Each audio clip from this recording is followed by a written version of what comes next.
Good afternoon, everyone. I have the privilege of working for both the Center for International Law as well as the Asia Pacific Center for Environmental Law, APSEL, at the National University of Singapore. And today I wear both hats, and it gives me great pleasure to welcome you to this panel discussion on climate change and the courts.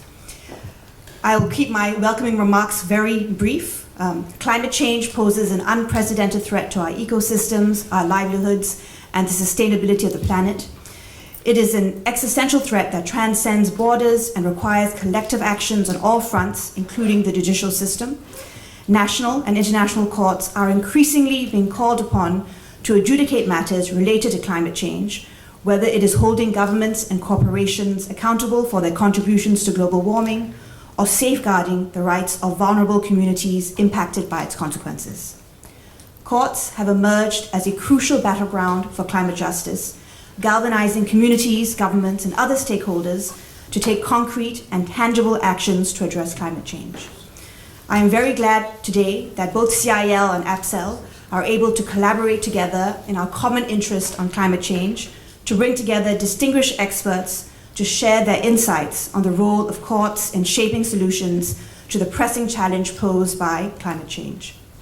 First, we will hear from the Honourable Lord Robert Carnwath, who has been a practicing lawyer for 50 years, a barrister and a judge at all levels, including the United Kingdom Supreme Court, where he served from 2012 to 2020. Throughout his career, Lord Carnwath has taken a particular interest in issues related to planning and the environment, giving many leading judgments in this area. He was a founding member of the European Forum of Judges for the Environment and the Global Institute of Judges on the Environment, and has taken part in many initiatives improving judicial understanding of environmental issues all over the world. Lord Carnwath will speak about the role of courts around the world in advancing the cause of protection against climate change. Next, we will hear from Dr. Linda Yanti Sulistiawati, who is a Senior Research Fellow at Asia Pacific Center for Environmental Law and an Associate Professor of Law at Gajah Mada University. She is an internationally renowned scholar in Indonesian environmental law, and her research has established her as a leading expert who is frequently consulted by the Indonesian government and international organizations. Dr. Sulistiawati is a member of the delegation leading Indonesia's negotiations of the Paris Agreement on climate change. And from 2018 to 2021, she was a lead author of the Intergovernmental Panel on Climate Change 6th Assessment Report. Today, Linda will share her very interesting research on climate change litigation in Indonesia. After their remarks, we will have a panel discussion between our two speakers and two other distinguished experts on environmental law and climate change. Dr. Nilofer Oral, who of course needs no introduction. She is the director of the Center for International Law and is a renowned scholar and expert on law of the sea, environmental law, and climate change. Also my boss. She is also a member of the International Law Commission and is co-chair of the study group on sea level rise in relation to international law. That is just a few of her very many achievements. We'll have to be here all day if I read her full bio. Sean Tung is an adjunct senior research fellow at Asia Pacific Center for Environmental Law, also a very dear colleague. He was a practicing lawyer and was most recently working as a legal consultant for the international environmental law organization Client Earth. And last year, he was also responsible for teaching and shaping young minds at NUS by teaching environmental law to students there. Given their extensive knowledge and experience, I am very confident that we will have a robust and lively dialogue. And without further ado, I am pleased to invite Lord Carnwath to give his remarks. Thank you. You see, I've called this talk The Journey to Enlightenment. I thought of that title on Monday when I was suddenly realized how young everyone is here. I'm quite old, and I think it's quite useful to people to realize what a journey people of my sort of generation have made. If you're interested at all, I found myself invited to give a lecture in Kuala Lumpur, but the Sultan Azlan Shah lecture on the subject of environmental law in a global society. which made me sort of actually look at all these issues broadly for the first time. I mean, I've been involved with sort of environmental law things most of my career, but I haven't really sort of put it all together. And so that judgment, that lecture is available on the Supreme Court website, so I may not cover much of the ground. Have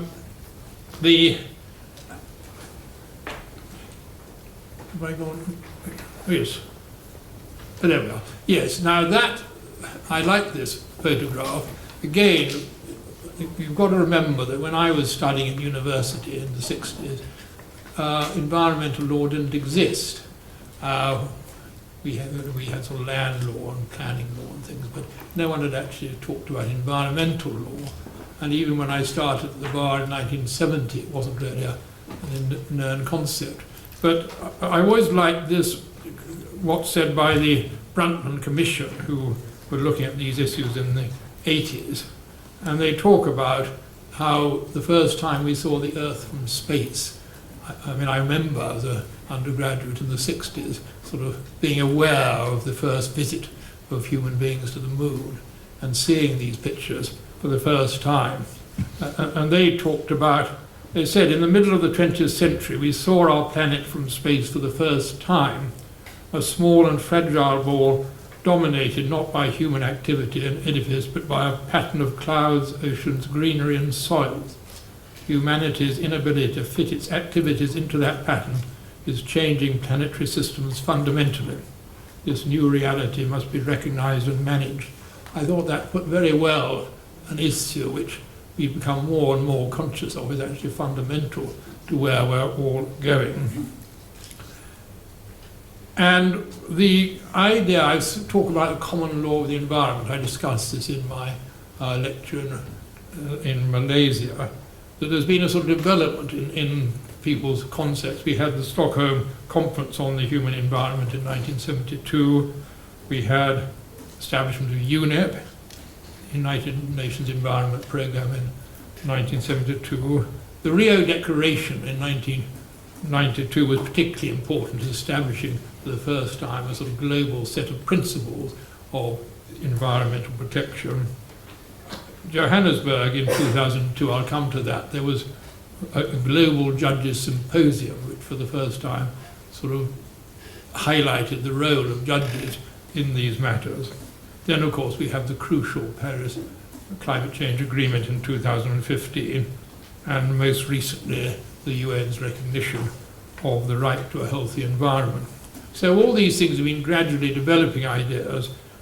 So we have the Rio Declaration, which is, you know, I think it's a very important document because it sets out all of the principles, but particularly one has the principle one, human beings are at the centre of concerns for a sustainable development. They are entitled to a healthy and productive life in harmony with nature. And then principle 7, states shall cooperate in a spirit of global partnership to conserve, protect and restore the health and integrity of the Earth's ecosystem. And then the idea of dealing with the common but differentiate responsibilities in regard to the different concerns and different resources of different countries. And those concepts have been fundamental to the way the principles have developed since then. Yes. Then the idea of constitutional principles. I'm not going to discuss those because they don't really affect our law in this country or in the UK, but in the 90s, the courts of India and Pakistan developed, sort of led the way in developing the idea that the right to life under the Constitution means more than just the right to bare existence, but actually means the right to a healthy existence. And most recently, there's a case which I'm afraid I won't have time to discuss, 2 weeks ago from the Indian Supreme Court, which says in terms that states owe a duty of care to citizens to prevent harm and to ensure overall well-being. States are compelled to take effective measures to mitigate climate change and ensure that all individuals have the necessary capacity to adapt to the climate crisis. And that's a fascinating case which we might have time to discuss later, but it's difficult to bring it into this talk. Anyway, then, as I said, we have the Johannesburg principles on the role of judges in 2002. The next slide was simply dealing with the Johannic principles, which I think was an important conference. It was part in South Africa. But as I say, it was the first time one had a gathering, I think 80 chief justices from different parts of the world talking about the role of judges in environmental law and affirming that this was something that was essential to effective environmental procedures. And I got involved at that stage with the United Nations Environment Programme, who had developing a judicial training programme for environmental law. So then moving on, I think to climate change specifically, we can look at the sort of period pre the Paris Agreement of 2015 and the period post the Paris Agreement. I think one of the most important cases there's been actually in this context was the case of the Environmental Protection Agency in Massachusetts, case in the US Supreme Court in, have we got it now? Yes, it's on. I will change. That's the 2007. Next slide. This is a case where, as you probably know, the US Supreme Court, by a majority of 5-4, decided that the agency's duties under the Clean Air Act included greenhouse gases such as CO2 emissions from motor vehicles, and it described global warming as the most pressing environmental challenge of our time, and the EPA's failure to take action as being unlawful and arbitrary. Now that was a majority of 5-4.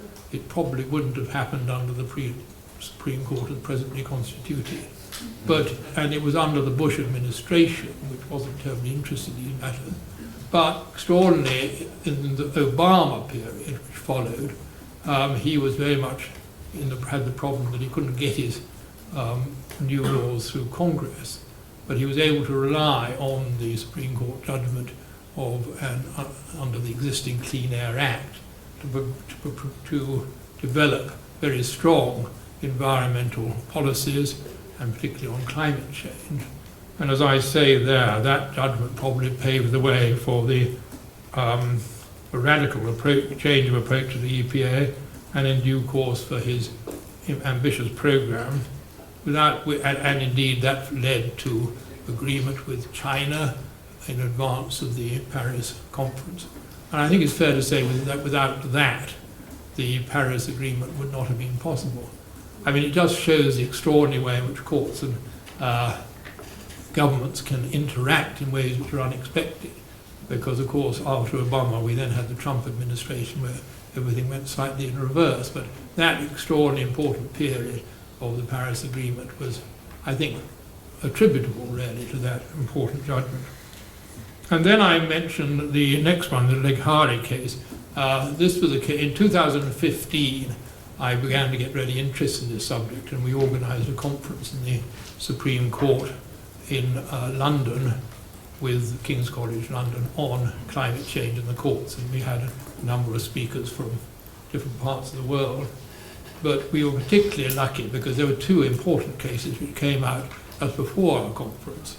There was the Leghari case in Pakistan, which is the Lahore High Court, which was established that under the Constitution, right to life, the courts could enforce the government's duty to implement its own policies. And this was a claim brought by a farmer whose lands had been flooded, he said, as a result of failures in the government policy. And the court accepted that argument and set up a sort of commission under the aegis of the court to develop and apply the government policies on climate change, and I think was very effective. The other case was a case called Agenda against the Netherlands, and this again was a very important case when it came out because it was the first time, I think, that a body of NGO activists had managed to successfully sue a government to implement their climate change commitments. it was quite controversial at the time. I remember at our conference in London we had two of the judges from the Hague District Court, which produced the decision, who came and talked about it.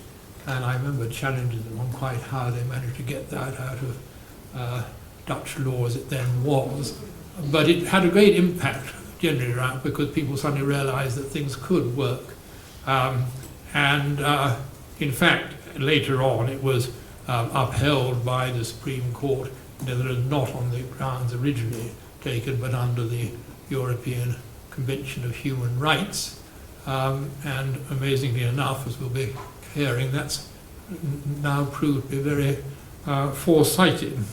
Then in 2015 in December, we had the Paris Agreement, which I was in Paris actually.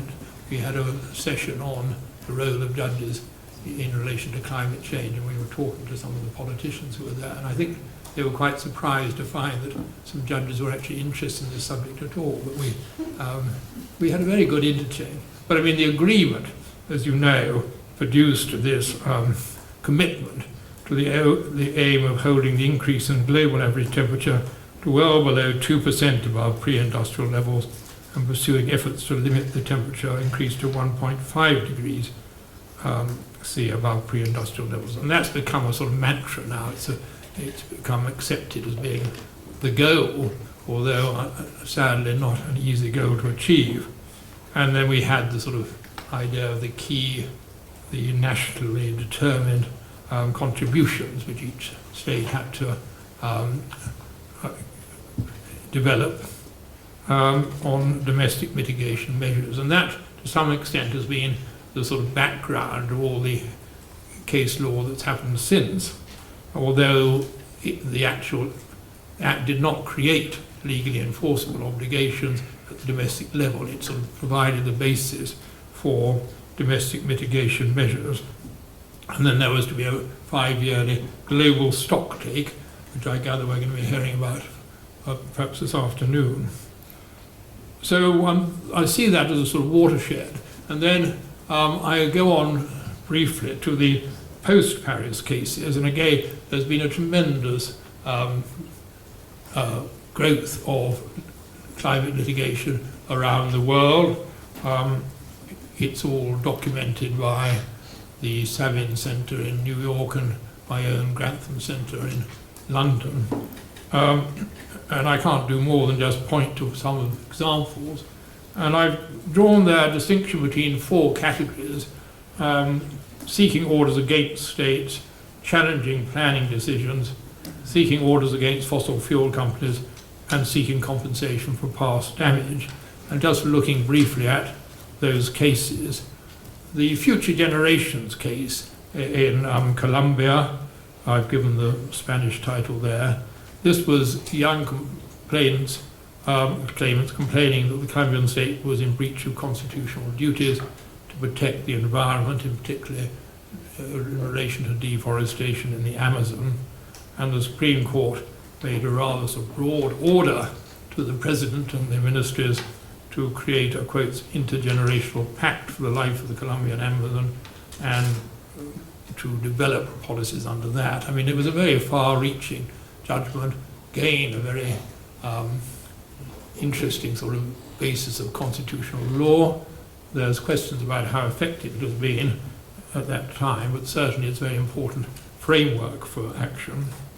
The next one is, this was quite an important decision of the Land and Environment Court of New South Wales.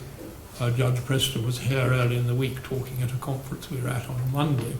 And that's refusing permission for development of an open-cut coal mine, which was designed to produce enormous amounts of coal over 16 years. And he took into account the climate change implications of that, and it resulted in a refusal of permission. And that case has been, it's a very remarkable decision because he actually reviews the principles in a very, all over the world and comes down to these conclusions, and it's been followed and applied in a number of cases since. Then the Milieu Defensive Shell. This is a sort of, to me, again, a slightly surprising case. This is back to Holland, and again, it's the Hague District Court, which was responsible for the Urgenda case back in 2015. And the claimants there brought the action not against the government, but against Shell Company, and said that it had a duty of care under Dutch law to control the emissions of carbon emissions. And the Hague District ordered Shell to reduce its emissions by 45% by 2030 compared to 2010 levels, and to zero by 2050. Now, again, a remarkable decision which has made quite an impact. Quite how they got the basis of that under Dutch law, I never quite understood, and I don't think we would have managed that in the English courts, but I think it's subject to appeal, and we'll see what happens to it. But it shows how sort of courts in different parts of the world are pushing the boundaries. And then the last one, I think even more, to me, slightly surprising, is this case called Lua v. RWE, RWE being the main largest electricity producer in Germany, and Mr. Luya, a Peruvian farmer, claims compensation for the damage caused by flooding, melting of the ice cap in the Andes, and he says that RWE have contributed 0.47% of global warming and should be responsible for 0.47% of the damage. And that's been progressing slowly through the German courts. And they even had a site visit in 2022, when you imagine this group of German judges and lawyers visiting the Andes to see whether there was a liability. And the case continues. I said question mark because, I mean, that's been going on since 2015. Who knows when it might reach a conclusion. But for me, I don't think that's the way ahead in litigation, because I think establishing causation at that level is terribly difficult. But, you know, good luck to them. We'll see where they go. And then there's been... Yes, I can do that. International law, I've just mentioned there, because for completeness, there's current request by small states to the International Tribunal of the Law of the Sea for an advisory opinion on obligations of states under the UN Convention on the Law of the Sea about controlling pollution, reducing the effect on the marine environment, and particularly ocean warming and sea level rise. And that will be very interesting to see how the international obligations are defined, particularly with reference to the climate change, the Paris Agreement. That I've mentioned because I think they're due to go fairly shortly. There's also parallel proceedings in the ICJ, which will take quite a lot of time longer. And then we move on to breaking news. I didn't know when I agreed to give this talk that we'd have the day before a judgment of the European Court of Human Rights, which you may have seen reported in the papers. This is of 3 cases which are being brought together, all about alleging that the states have a responsibility under the European Convention on Human Rights to control the effects of climate change. Of the 3 cases, 2 were ruled out on procedural grounds, but the one which succeeded was a claim brought by a group of Swiss senior ladies, about 2,000 of them, who had formed themselves into an association, and it was held that that association had standing under the European Convention of Human Rights. And the court held that Article 8 of the Convention encompasses a right to effective protection by the state authorities from serious adverse effects of climate change on lives, health, well-being and the quality of life, and that the Swiss Confederation had failed to comply with its duties under the Convention concerning climate change, and it pointed to critical gaps in the relevant domestic regulatory framework, and you can see how that's developed. Now that was, there was a lot of speculation ahead of that judgment as to quite how it would work out. I must say I didn't expect them to be quite as bold as that. and it's quite interesting to see there was a dissenting judgment from the UK judge, Tim Ike, who I know quite well, who pointed out the other side. He says the court has created a new right to effective protection by the state authorities from serious effects of climate change and impose a new primary duty on contracting parties, none of which have any basis in Article 8 or in any other provision or protocol to the Convention. So that was a sort of conservative, traditional view, and you may be aware that in the UK at the moment there's quite a debate about whether the Convention has gone too far, particularly in the context of immigration, but this judgment, I think, will be seen by some in our Conservative Party as showing that really the European Court can't be trusted to keep things in balance. But for my part, I think it's a very important recognition. It's difficult to see how you get it out of the language of the European Convention on Human Rights, which was drafted in 1948 before anyone had been thinking about these issues at all. But I suppose in a way it marks what I've called the journey to enlightenment, in the sense that it shows the journey we've come over my sort of working life. So I say, well, what next? I think we're at a stage where it's going to be very interesting to see how different courts and different jurisdictions build on this to ensure that we all have, which we desperately need, a coherent framework of climate change laws. So thank you very much. I hope that's been useful. Good afternoon, ladies and gentlemen. I'm sorry I have to step over here because I have height deficiency. But yeah. So very inspired with the previous talk from Lord Carnwath. I think my research is somehow unpacking some of these things that didn't get discussed in climate change related litigations. So my name is Yanti Sulistiawati. I'm a senior research fellow here in APSEL, and I also teach at Gajah Mada University in Indonesia. There's my email if you need it. So my research unpacked the last decade's litigation in Indonesia that somehow speaks about climate change. So unlike the previous definition that's already accepted by lots of scholars here, I would like to invite you to look outside the box, look at the other cases that didn't get discussed. So these cases might not be too meaningful, but also I think they are important because they have a role in climate change litigation. So I will skip the methodology part because I think I only have 10 minutes and I will spend all these 10 minutes on methodology, but you can find my paper online. It's on NUSSSRN already.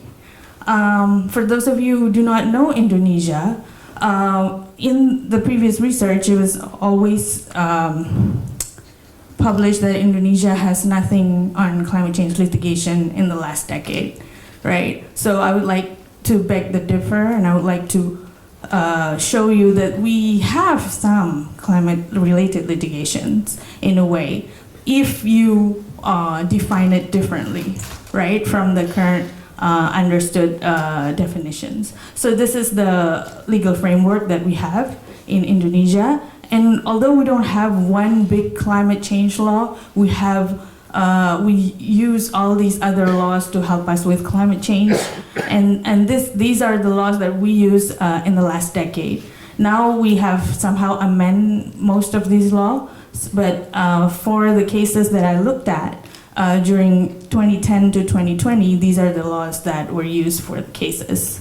So what am I talking about of the cases? So these are the cases that I found. Criminal cases, we have 80 cases during the decade, and civil cases, we have 15 during the decade. And these are the cases that are somehow called as an incidental climate change cases, because they mention climate change within their dossier. either in the indictment, the expert witness, or even in the judge's verdict, right?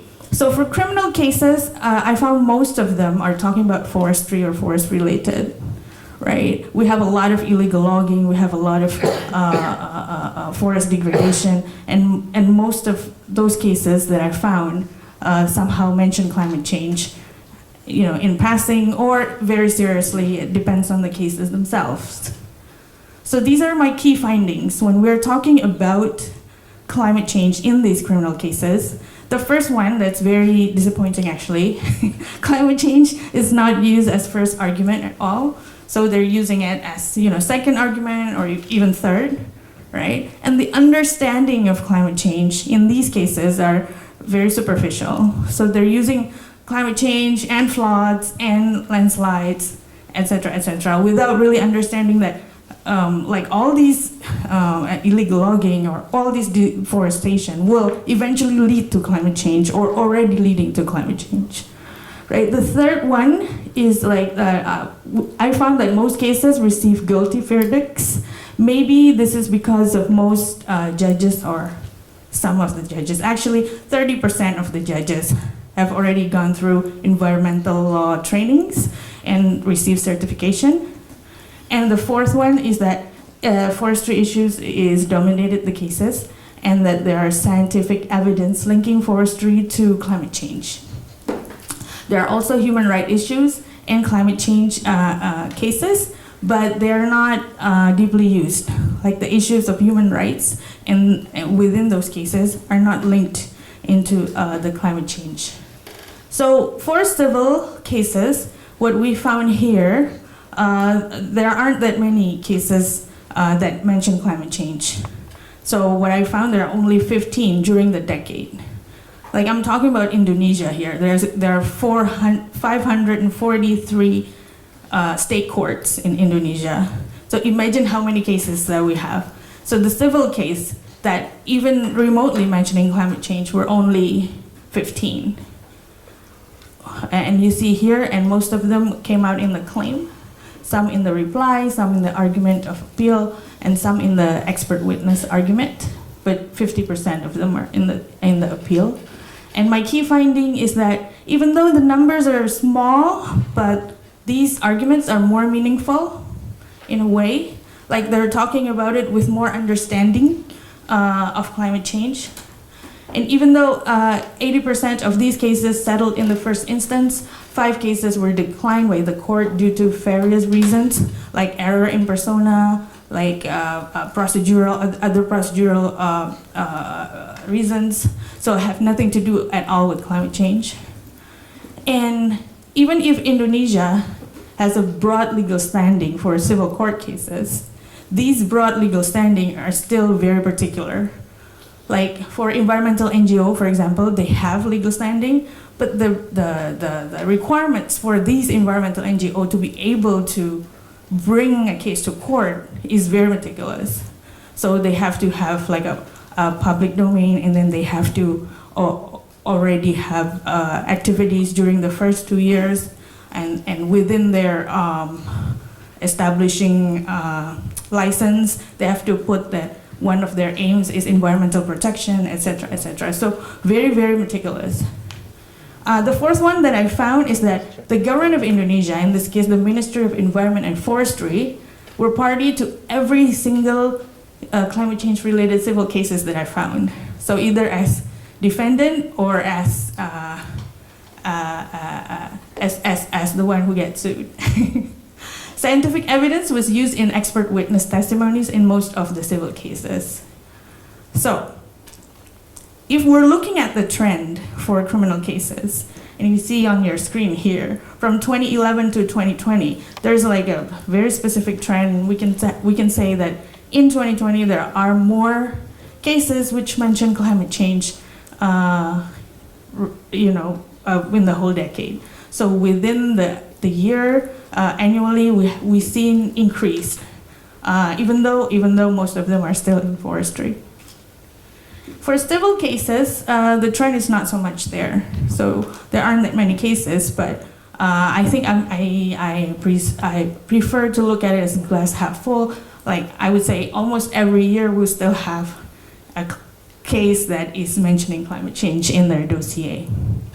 So these are the driving factors. Am I out of time, Tara? No. Okay. Okay. So the first one is development of science on climate change. I think these are helping parties to sort of make their arguments better in their cases, right? And IPCC is also providing them with science that are available and just, already been analyzed, and they can use it as a credible source for science in their cases.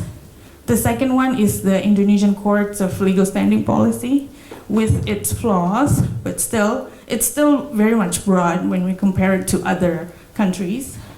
And then there's a nexus between human rights and climate change that is developing. Maybe parties in Indonesia need to really dig about this deeper, and this will help them in terms of advancing their argument in terms of climate change and human rights. And transparency and public pressures. I don't know about other places in the world, but in Indonesia, transparency and public pressures are very big, specifically social media and environmental NGOs. We have 2,000 plus NGOs in Indonesia, and up until today, I don't know about tomorrow, but today they are still highly empowered, right? So the government still hasn't yet pushed back. But we don't know. The administration is changing. And then the government political will, as I say earlier, they are in all of the civil cases that I found. And it appears, even though they can be very annoying at times, like why I say annoying is that they will request for annulment, they will request for remand for the decisions, but that's what you do as parties. And I think they are willing to engage in courts with the people. So these are the roles of the incidental climate change related cases, I think. They open a discussion on climate change in the court in Indonesia. They bring exposure, requesting for accountability for justice system, transparent legal process, shaping public opinion about the cases, and including public in the CC discourse, in the climate change discourse. And the last one is to increase social political charges towards courts and the government. We didn't have that before 2010, but hopefully in the near future we'll have that more. So So in conclusion, I would say they help the country to build a bridge to a brighter future of climate litigation in Indonesia. And we've seen this in 2021, 2022 onwards. There are now, although sporadically already, more core climate change cases in Indonesia. I think I will close there, Tara. Thank you very much.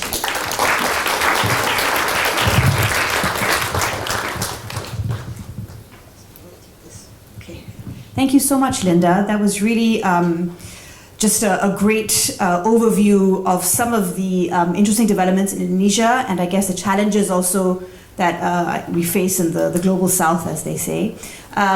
Very happy to open the panel discussion, and then we will have some time for questions from the audience. But okay, so I will start with Sean. Please go ahead. All right. Is this working? You have to, is it on? All right. Okay. That was very silly of me. Okay. Thank you both for what has been an extremely enriching presentations on both your parts. Most impressed by the fact that you both kept to time, which is unprecedented.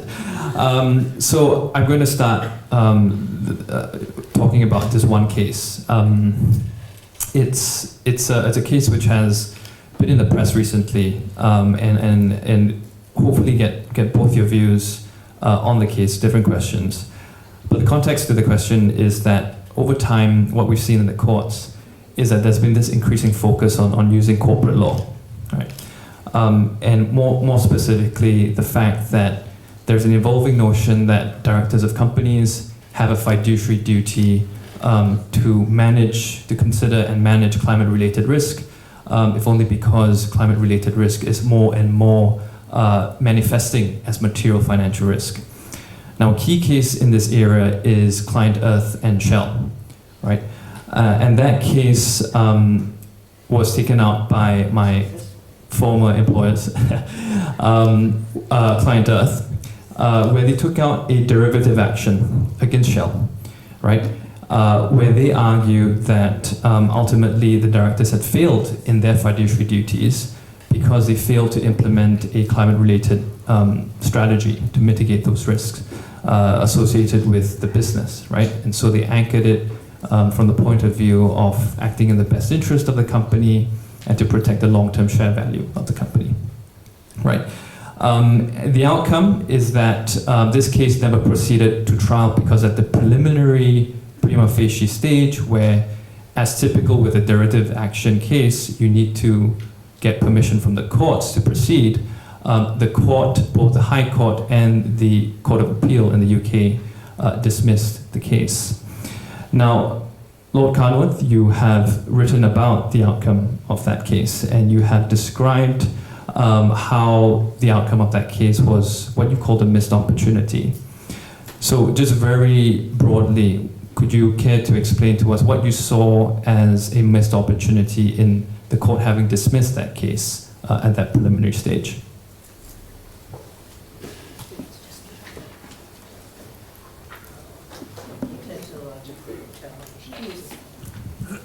Yes, thank you, Sean. I did write an article which is available on the Grantham Institute website because I was sorry it didn't proceed further. I mean, it's quite a brave case, to be honest with you. They were trying to, normally the question of implementation of climate policy or any policies is a matter for the board of directors, and the courts won't tell them what to do. But in this case, it was of interest to me for two particular reasons. One, because of my general interest in climate change litigation, but also because I had been chairman of the Law Commission in England and Wales when we were working on the reform of the Companies Act. And we introduced, or at least the government introduced following our recommendations, a new, more modern procedures for derivative actions. That's actions brought by shareholders to compel directors to fulfill their duties. But the new law also introduced for the first time a specific duty to have regard to the environment, and it seemed to me this would have been a good opportunity to test that. And I thought the Client Earth case had legs because it wasn't simply trying to tell the directors what to do. It was against a background that the Shell directors had adopted a sort of net zero by 2050 policy. And so they had decided that it was in the interest of the company to achieve that. But what Client Earth was saying was they didn't have any coherent policies which would actually get them there. And so as shareholders they were saying, we want you to actually to put in place action which will achieve the result which you yourselves say is in the company's interest. And I was disappointed that the with great respect to the judge who considered that, who weren't sort of people one would associate particularly with this sort of area of the law, didn't really see it in those terms. He saw it just as Client Earth trying to tell the directors what to do, rather than Client Earth telling the directors, you've got to have sensible policies to do what you want to do. So that was why I thought it was of interest. Thank you, Lord Carnwath. A quick follow-up question to Linda, if I may.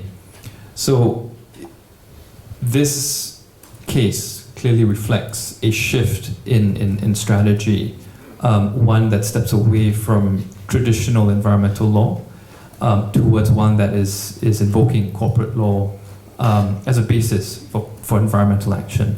Do you see a similar corporate law-based legal strategy being potentially used in a place like Indonesia and the Indonesian courts? Why are you laughing, Matthew? I'm laughing with him, actually. Thank you for the question, Sean. I think last week we had APSAL organize a webinar, and we're talking about how, not just companies, but how Indonesia is facing net zero, and what are the dilemmas in Indonesia. If none of you are familiar, Indonesia is the #2 export country in coal, and also very, very high on palm oil, and the next dilemma is deforestation. So when we're talking about this with an expert from, I wouldn't say names, but the only state-owned utility company and the only state-owned oil and gas company in Indonesia, he says like the fiduciary duty of us, which is the state-owned companies, are first to make sure that all Indonesians have electricity, and which comes from coal, Lord. So very sad.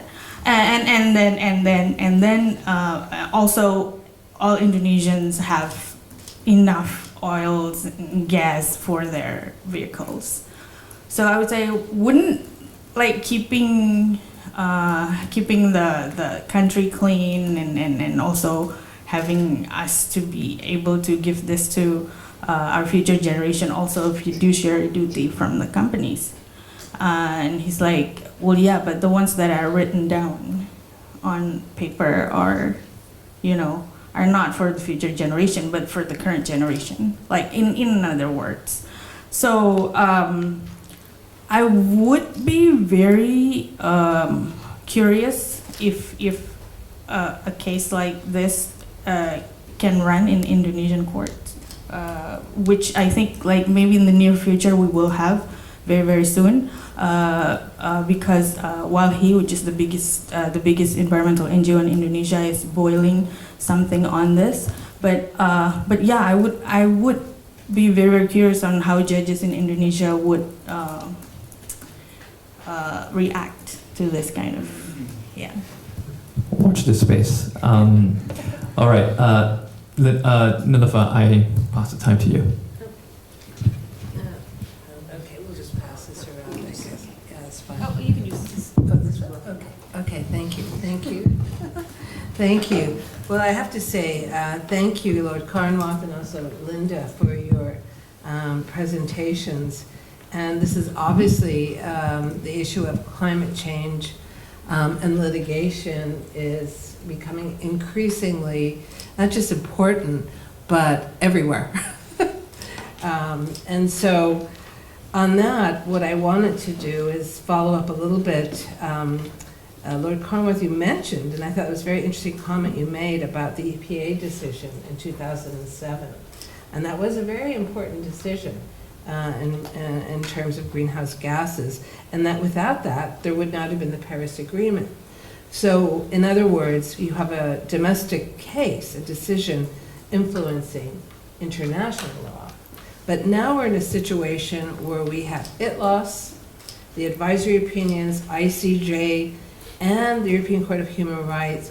So how will, at the international level, I'm not sure how the European Court of Human Rights is categorized, international or regional, but influence domestic decisions in courts? Will they have an influence, assuming that we have harmonization of those decisions? And if they're not harmonized, if ITLOS and ICJ come up with somewhat variable opinions, how will that impact? And I would, ask both of you actually, because I was impressed that Indonesia has quite a few, even if you call them, what is it, incidental, but still, related to climate change. It's quite an amount. So within a specific case of Indonesia, would those have an impact? So this is a question to both of you, how the international realm could impact the domestic level. Well, I think it's an impossible question to answer, to be honest with you. As I said, you see, the EPA Massachusetts decision given under the Bush administration, I don't think any, it was it sent a message around the world, and it was very remarkable in that way, but I don't think people thought it was going to have a very dramatic. Indeed, the Chief Justice, who dissented, said that he thought that the action was purely symbolic, but I don't think he realised what effect it was going to have. But it does so happen that the Obama administration needed that decision to provide the basis for their action. So it's terribly difficult to predict. I think all I can say is that each of the, Urgenda is another case which, when it came out, I think we all thought that was a bit odd and rather a quirk of Dutch law. But actually it sort of then developed, and now we see years later that it sort of provided a foundation for the human rights decision which we had out of the European Court. So I think all I can say is that these cases are important as bringing pressure on the people who really matter, who are the governments and the big fossil fuel firms like Shell. And there's no doubt that they do have that effect, because the directors of major companies don't want to be sued. And so I think they have a cumulative effect, but it's very difficult to predict quite how it's going to work in any case. Thank you, Nilofer, for the question. I think even in my research, we found that media pressures and outside pressures is very important. Although like the IT laws and also ICJ advisory opinions are non-binding, and the Indonesian government written statement to IT laws is kind of embarrassing, but No comment. sorry. but I think like there are Indonesian cases that are tried outside Indonesia, like the one in Switzerland about Holcim, the cement company. I think that's also somehow very invigorating for the Indonesian climate change litigation. But in like the question from Nilofer, what about in national level, right? In national level, the international law, of course, is influencing Indonesian law in a way.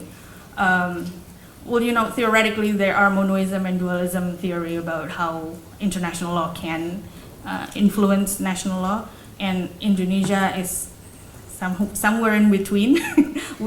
Sometimes we use monoism, sometimes we use dualism, but no, it's true. That's what's happening in my country. Yeah. But the main point here is judges' discretion. So the judges in Indonesia can say whatever they want, as long as the particular international law is already signed by Indonesia outside the country, even though it's not ratified in the country. The judges have their discretion to quote it in their decision. So I think that's where it's very important for us to make sure that our judges are trained in environmental law and climate law, to be more specific, so that they would understand, like this particular case is already maybe tried somewhere in the Netherlands or tried somewhere in Germany, so they can sort of quote it because it's in their discretion. Indonesia is a continental law system. We don't have precedent. The judge can do pretty much whatever they want. So it's very important that we have very good human resources as judges and very well equipped with all these international law developments. I think I will say that if efforts like what Client Earth is doing in Asia, it's also focusing on countries that are like Indonesia, where the judges have full discretion on whatever they want to do. I think it would be pushing the border forward, not just all these beautiful developments outside, but also from the inside. We need the judges to be well equipped. And just very quickly, while non-binding, we always say, however, authoritative advisory opinions. Can I open that? or do you want, I'm happy to open up, or do you want one more question, or? Yeah, I could do one more question. Okay, yeah, one more question, then we'll open it up. So Why not, Sean? yeah, why not, right? Okay, there we go. So there has been a recent case which I did intend to speak to both of you about that happened in India, right? This is the recent case of Rajit Singh and others and Union of India, where, speaking of pushing the boundaries, very recently laid down a decision. A decision came out sometime in the second half of March, but the written judgment only came out last weekend. What was significant about that decision was the court's determination that, at least in India, there is a constitutional right against the adverse effects of climate change, right? That's significant. Obviously, it builds on the judicial trajectory of the country in ruling that the right to life, which is enshrined in India's constitution, also meant a right to a healthy environment, the right to clean air. But this shifts the conversation to speak about climate change quite squarely and quite directly. And I wanted to just maybe get both your thoughts on, once again, a slightly different questions. Maybe I'll turn to Linda first, right? One interesting aspect of this case is not only that focus towards climate change, but the right against the adverse effects of climate change. Now, those of you who are familiar with that sort of dichotomy between climate change mitigation and climate change adaptation would notice, as I have, that this right to that against the adverse effects of climate change is one that focuses a little bit more on adaptation measures, right? So step away from what the obligations of the government might be to mitigate emissions. There's now this right to protect against the impacts, right? And I wanted to get your view, Linda, if you thought that with Southeast Asia being one of the most vulnerable to climate change, and with a lot of the climate change impacts already locked in, because all the emissions that are going to cause a lot of the impacts of climate change have already been emitted in the air. Do you see a shift in cases in Indonesia towards adaptation rather than mitigation alone?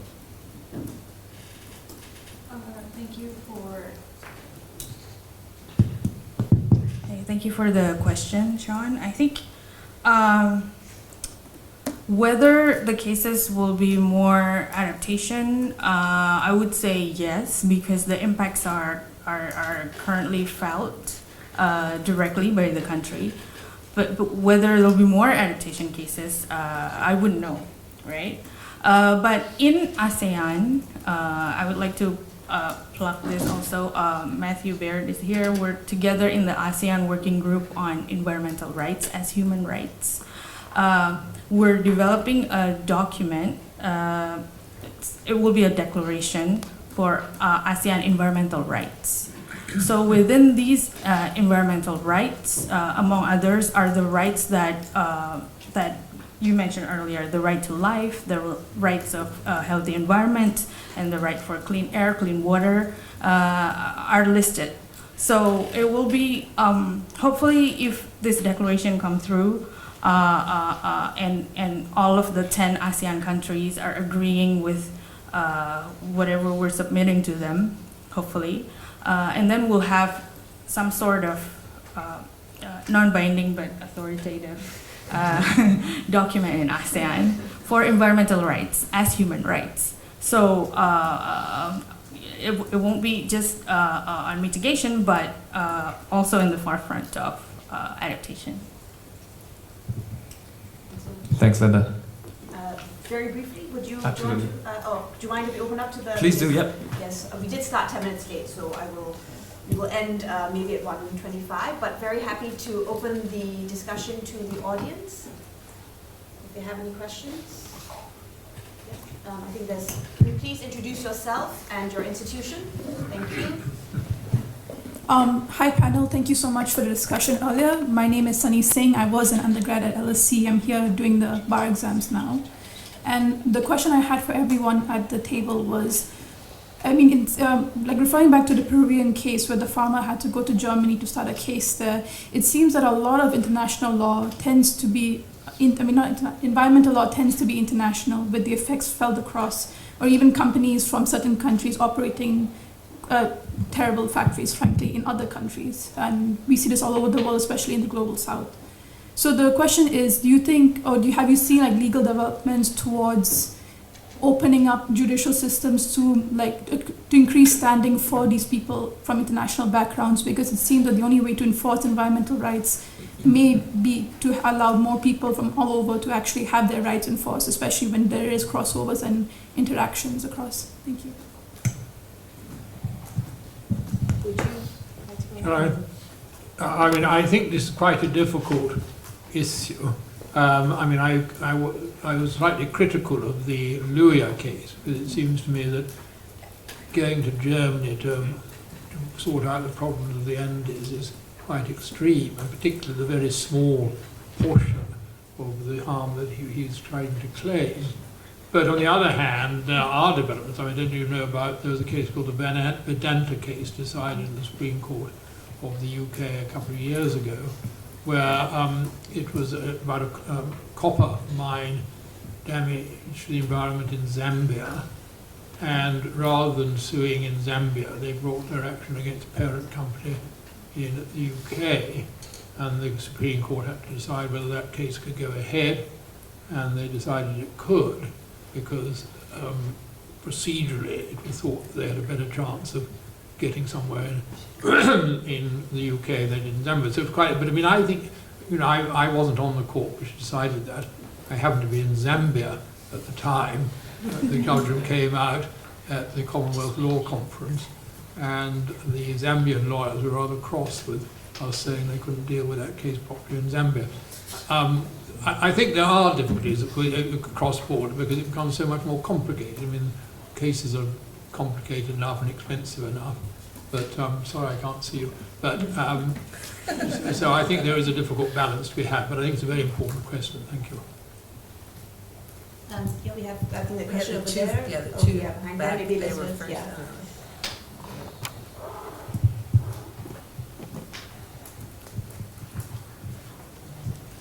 Thanks a lot to the panel for great views. I'm Param, I'm a PhD student at NUS and I work on corporate law.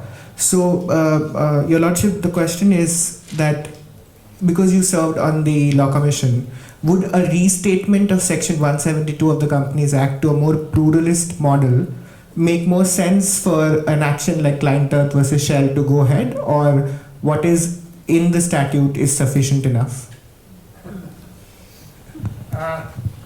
Difficult one, because I mean the problem, we thought at the Law Commission we were quite keen to get in a specific duty for the environment, but we could only go so far, because I mean at the end of the day you've got to persuade Parliament that this is something that can be done, and so we were rather careful to model it as just saying having a duty to have regard to social issues, including the environment.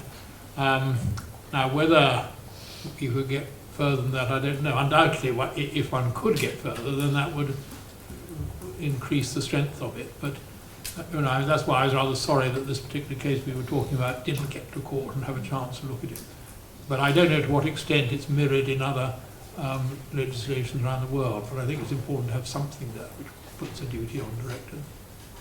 And one comment, your 5 pages on the criticism of the case and the judgment made a lot more sense than the judgment itself. So thanks a lot for that. You have a fan. What a nice audience you are. Sure, go ahead, please. Yeah, thanks to the panel for such an interesting discussion and very thought-provoking. I had a comment and a question. So my comment was in response to what Sean was saying. So I think the Ranjit Singh case actually does talk equally about mitigation and adaptation, because like it says, states are compelled to take effective measures to mitigate climate change and ensure that individuals have the necessary capacity to adapt to climate change. I think where it can be a bit confusing is where it talks about the right to be free of the effects of climate change, but in a way, if you don't mitigate climate, like if climate change happens, the effects are going to happen anyway, right? So in a way, you could read that as a duty to mitigate climate change as well, because once climate change happens, there's only so much you can do to mitigate the effects of climate change. At least that's my reading of it. But I think the case does explicitly talk about mitigation as well. Sorry, I didn't introduce myself. I'm Stroyon. I'm a postdoc at APSEL, the Asia Pacific Center for Environmental Law here at NUS. And my question was for Lord Carnwath, actually. When I was doing my PhD at LSE a few years ago, I was actually a research assistant with the Grantham Institute of Climate Change and working on the climate laws and litigation database. And then I remember we were coming up with this core climate change cases versus incidental climate change cases discussion, and we had a lot of talk about that. And it's interesting to see that reflected in yours and Linda's presentations, because you talk about what we call core cases and Linda talks about incidental cases from Indonesia. So I was actually curious about the UK and whether you felt that incidental cases, as Linda was suggesting in the context of Indonesia, because a lot of the focus tends to be on core climate change cases, at least in the climate change scholarship. But do you feel that incidental cases have had much impact on how core cases are decided or on environmental and climate policy more generally? Thank you very much. Well, thank you very much for your interest and your background in the Grantham Institute. I mean, it's been fascinating to see how that has developed. But now, of course, there's so many cases around the world, it's quite difficult to keep track of them. As far as the UK is concerned, we have the Climate Change Act from 2008, which is very much ahead of the field and is actually quite a strong framework for government action and duties, although it's coming under scrutiny in cases at the moment. As to incidental cases, I would need to sort of go back to, I'm sure people at Grantham would give me a sort of full database if I asked them, but one area which I think is quite significant is in the planning decisions, the extent to which decisions on planning matters have raised climate change issues in many different ways. I mean, we had a case about demolition of Marks and Spencer's building in Oxford Street, which was being opposed because of the effects of demolition and rebuilding in terms of carbon emissions. And there the Secretary of State rather boldly refused it, but that's now gone to the court, and the court has said the reasoning wasn't strong enough. There was a quite well publicised case about a coal mine in the northwest, which has been given permission against strong opposition, and that's undoubtedly going to go to the court. So in that context, we're getting quite a lot of decisions coming up, and I think, but I'm sure there are others which, if I was better briefed, I would know about. I think Elizabeth had a question here, and I think we have time for maybe one more question after that. Okay. Oh, and I have, well, okay, two more questions after that, and I have to stop there. Short, yeah. Short. Okay, I'll try and be short. Hi, I'm Elizabeth. I am with Client Earth as well as the Asia Pacific Center for Environmental Law. So I have two questions. The first is whether Lord Carnwath and Linda, if you could comment on the rise of anti-ESG litigation in the US and how that might influence litigation trends in other parts of the world, and also whether or not other areas of law, so not just corporate law, but human rights related law, other international economic law areas, might prove helpful in developing litigation that is, in defense of climate change efforts as a counter to that. And the second question I had is maybe more specifically for Linda, though if Lord Carnwath, if you'd like to comment, that'd be great too. And that's really with the ASEAN Declaration of Human Rights. To what extent was it influenced by the European Convention on Human Rights, such that the recent decisions of the European Court of Human Rights could potentially be used in the context of Asia, bearing in mind what you said about Indonesian judges having a large range of discretion to take inspiration on particular principles of environmental and human rights related matters. Thank you.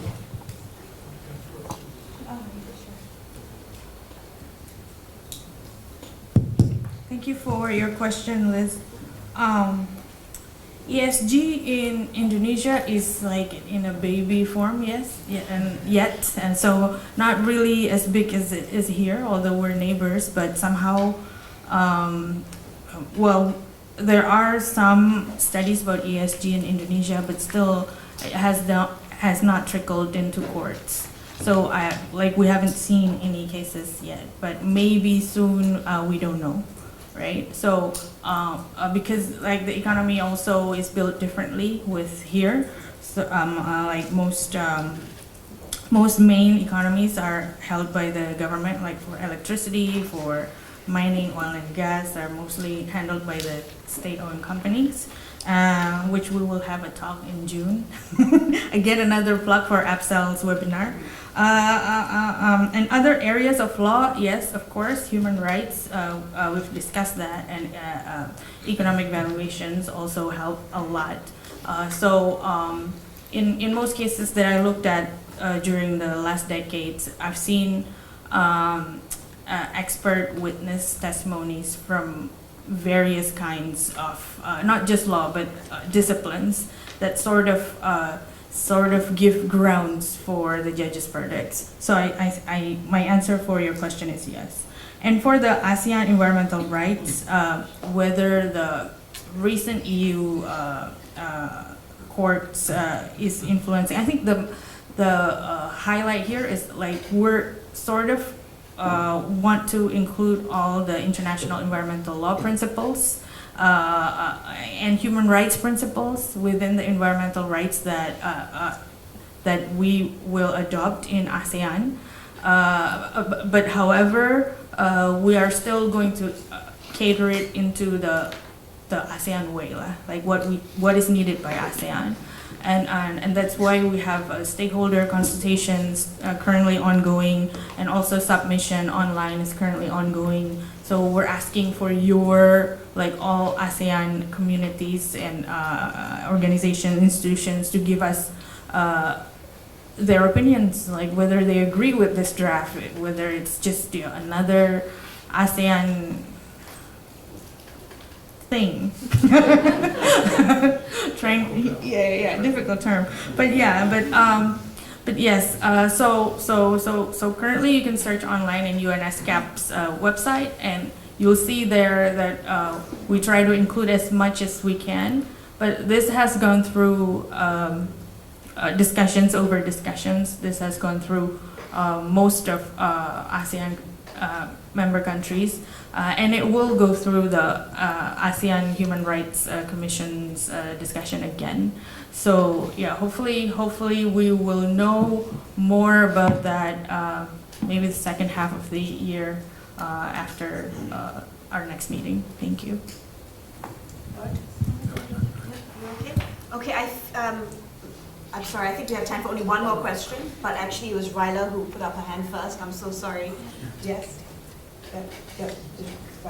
Right. And okay, the gentleman, okay, sorry. My boss is telling me. As Lord Carnwath earlier mentioned, one of the biggest sticking points in climate litigation is the need for causation, especially in cases for compensation. So, but we're seeing like a trend recently, especially with the ECHR case and the carbon majors case in the Philippines, that courts, like specifically human rights courts, might be asking for less stringent burden of proof when it comes to causation for climate change cases. So I was wondering if you think that this will influence other courts as well, or do you think that this is a trend that we can see in human rights cases, and human rights courts, that maybe we can see more cases on compensation later on? And, yeah, perhaps we can, yes, go ahead. We'll take two questions here, go ahead. Sorry. Sure. My question is much less daunting than that one.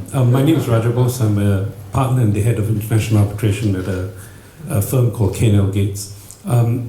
We either action or defend various investor-state actions. And I have one question for Sean. Do you think pursuing a derivative action against Shell was a tactical error? And I'd be interested to know if there were alternative causes of action that were considered. My second question to the panel generally is, what I struggle with, both either defending or pursuing claim, is establishing an actionable cause of action. And until I think climate change obligations are crystallized into a binding obligation, I think it's really difficult to hold states accountable or to seek compensation for loss. And I worry in today's environment where even in the face of enshrined non-derogable obligations under the UN Charter, look at what's happening in Ukraine, look at what's happening in Gaza, if state can flout those obligations almost with impunity, what hope is there for this nebulous concept of a climate change obligation? That's not daunting. It's no less daunting. Sean, perhaps I can ask you first to answer the question. Yeah, I'll keep it really short. Only because having come from Client Earth, it's a difficult question to ask. They are obviously the team that's in the UK is obviously asking themselves the same question. I suppose it goes to the heart of what kind of avenues for redress you have on the basis of fiduciary duties, which has been the focus of the last few years, and this changing and evolving notion that directors do have that duty. Look at the UK's Companies Act, Section 172, 174. Who are the litigants that have that avenue of redress to hold them to account for those things, and those are the shareholders, right? So it was already a sort of progressive maneuver to sort of buy shares in Shell and then step in as a minority shareholder where you are granted those rights. I think there could have been, in retrospect, certain things in the way they framed the case, which, they could have done better. Not something I'm going to dive into too much detail, but it is something that's worth pondering for sure. The easy questions are for you. Well, I'm afraid I'm going to duck. I think the sort of whole question of, as you say, causation of liability and damages and so on, I think it's very difficult. I don't think I can see the UK courts moving fast in that direction. We watch with interest a case like the Dutch Milieu de Fonseca case, but we're not. I'm worried about where that's going. I think the law has got to remain within bounds of certainty, and so I'm slightly sceptical about that. But as I say, watch the space. In Indonesia, I think, if you're thinking about damages, then why do climate change litigation at all, right? Because it's very hard to prove. But we have in Indonesia what we call citizen lawsuit also as one type of lawsuits that we can launch. It's regulated under the Supreme Court's regulation. So not in the civil code, not in the criminal code, but it's under this Supreme Court. Which, one, you cannot ask for damages, but two, you can ask for revisions of regulations. You can ask for changing the regulation or stopping or banning regulations and asking the government to step up. I think that's also very, very important.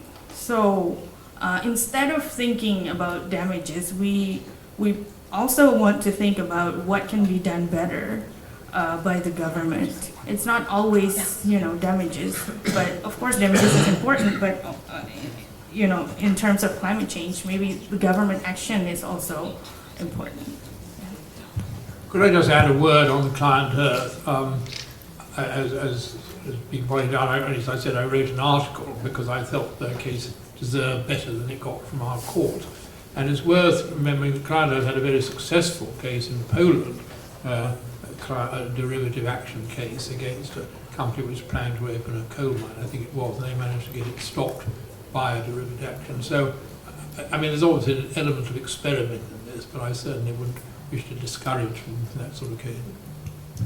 Okay, with that, can we please put our hands together for our wonderful panelists?